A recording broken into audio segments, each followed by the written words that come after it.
Assalamualaikum warahmatullahi wabarakatuh. Salam sejahtera. Kita bertemu di dalam materi hukum agraria. Pada kali ini kita akan membahas terkait dengan apa yang dimaksud dengan hak guna bangunan. Jadi hak guna bangunan sebagaimana disebutkan dalam pasal 16 ayat 1 huruf C, maka di situ menjelaskan ya terkait dengan pengertian hak guna bangunan, di mana pasal 35 UU PA ya, itu hak guna bangunan adalah hak untuk mendirikan dan mempunyai bangunan atas tanah ya yang bukan miliknya sendiri. Jadi biasanya tanah itu bukan miliknya ya. Kemudian dia ingin mendirikan suatu bangunan di atas tanah yang bukan miliknya, maka dia mempunyai bangunan atas tanah yang bukan miliknya sendiri itu dengan jangka waktu paling lama 30 tahun dan bisa diperpanjang dalam jangka waktu paling lama 20 tahun. Jadi hak guna bangunan itu ada jangka waktunya, beda dengan hak milik yang sifatnya mutlak ya, yang sifatnya terpenuh, terkuat ya, dan turun-temurun. Kalau hak guna bangunan itu ada jangka waktu. Nah, jangka waktunya itu 30 tahun ya, dan bisa diperpanjang paling lama itu 20 tahun. Setelah itu hak guna bangunan wajib untuk diperbaharui. Baik. Asal hak guna bangunan bisa kita lihat di pasal 37 UU PA, di mana hak guna bangunan terjadi pada tanah yang dikuasai langsung oleh negara. Nah, jadi hak guna bangunan itu bisa di atas tanah yang dikuasai langsung oleh negara ya. Ataupun tanah milik orang lain, artinya tanah hak milik itu boleh. Jadi ada dua, yaitu pertama dikuasai oleh negara, yang kemudian itu tanah hak milik ya. Adapun pasal 21 Peraturan Pemerintah Nomor 40 Tahun 96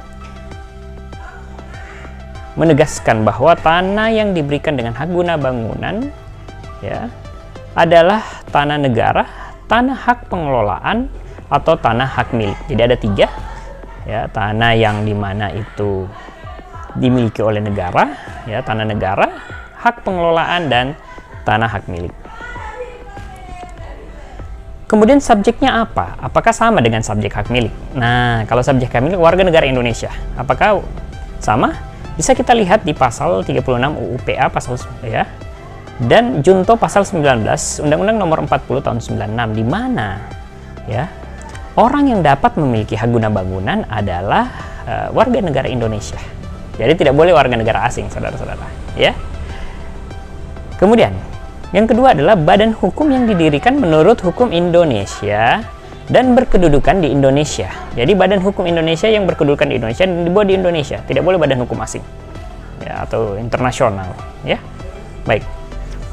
Apabila hak guna bangunan tidak memenuhi syarat sebagai warga negara atau badan hukum sebagaimana subjek hukum Indonesia yang dimana disyaratkan, maka diberikan dalam jangka waktu 1 tahun wajib untuk mengalihkan. Jadi beda ya, beralih dengan dialihkan ya. Dialihkan itu dimulai dengan perbuatan pastinya. Hak guna bangunan tersebut kepada pihak lain yang memenuhi syarat. Jadi yang memenuhi syarat sebagai subjek hukum tadi ya.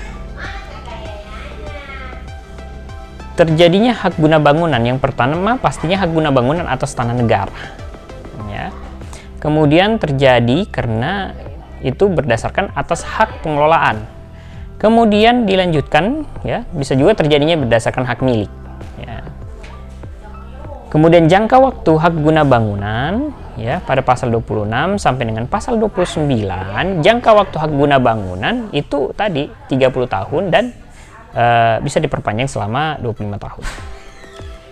Hak guna bangunan atas tanah negara, nah ini yang penting ya, paling lama itu 30 tahun dan diperpanjang untuk jangka waktu paling lama 20 tahun ya. Dapat diperhatikan jangka waktu paling lama itu 30 tahun untuk di atas tanah negara. Kemudian kita bisa lihat di sini bahwa hak guna bangunan atas tanah hak pengelolaan maka sama tadi ya, paling lama 30 tahun, dapat diperpanjang paling lama 20 tahun dan diperbaharui paling lama 30 tahun. Sedangkan hak milik jangka waktunya 30 tahun tidak ada perpanjangan jangka waktu. Jadi kalau di atas hak milik tanah hak guna bangunan itu tidak ada perpanjangan jangka waktu. Ya, cukup 30 tahun dan tidak ada diperpanjangnya.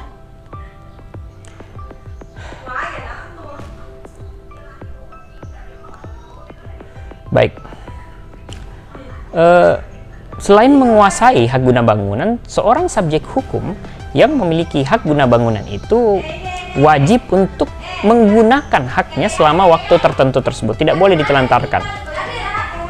Kalaupun dialihkan kepada pihak lain harus berdasarkan akta otentik, ya, dan mendaftarkannya apabila dia dibebani atas hak tanggungan dalam jangka waktu tersebut. Jadi tidak boleh hak tanggungannya melebihi jangka waktu tersebut. Hak guna bangunan dapat beralih dan dialihkan. Jadi apabila dia beralih, itu adalah peristiwa hukum. Dan apabila dia dialihkan, maka itu merupakan suatu misalnya jual beli, ya, dalam jangka waktu misalnya 30 tahun di atas hak milik dialihkan, ya. Kemudian hapusnya hak guna bangunan pasal 40 UU PA, hak guna bangunan hapus karena jangka waktunya berakhir. Dihentikan sebelum jangka waktunya berakhir, ya, karena sesuatu syarat yang tidak dipenuhi, misalnya tadi ditelantarkan, ya, tidak digunakan. Kemudian dilepaskan oleh pemegang haknya. Jadi belum jangka waktunya berakhir, tapi pemegang haknya sudah melepaskannya secara sukarela. Dicabut untuk kepentingan umum. Nah, ini untuk kepentingan umum yang misalnya berfungsi sosial, ya, ternyata digunakan untuk kepentingan umum untuk masyarakat yang lebih luas. Tanahnya musnah, hilang, ya, misalnya bencana alam, tiba-tiba tanahnya hilang, objeknya hilang, maka habislah semua perjanjian yang menjadi dasar terjadinya hak guna bangunan tersebut. Kemudian ketentuan pasal 36 ayat 2, ya, lebih lanjut dijabarkan bahwa berakhirnya jangka waktu yang ditetapkan dalam keputusan pemberian dan perpanjangan dalam perjanjian pemberiannya. Jadi kalau pemberiannya itu sudah berakhir jangka waktunya, maka berakhir dan musnahlah hak guna bangunan tersebut, haknya, ya. Kemudian diserahkan secara sukarela, ya. Dalam jangka waktunya belum berakhir tapi diserahkan secara sukarela. Ya, itu tadi terkait dengan penjelasan terkait dengan hak guna bangunan, ya, bahwa berbeda dengan hak milik. Hak guna bangunan memiliki jangka waktu di mana 30 tahun apabila dia di atas hak milik, dan apabila dia di atas pengelolaan 30 tahun, kemudian diperpanjang 20 tahun dan diperbaharui 30 tahun. Baik. Mungkin itu saja yang bisa saya jelaskan terkait dengan hak guna bangunan, ya. Saya harap teman-teman bisa menganalisa, mempelajari, ya, lebih lanjut terkait dengan hak guna bangunan, ya. Wabillahi taufiq wal hidayah. Wassalamualaikum warahmatullahi wabarakatuh. Salam sejahtera, tetap sehat, ya. Jaga kesehatan.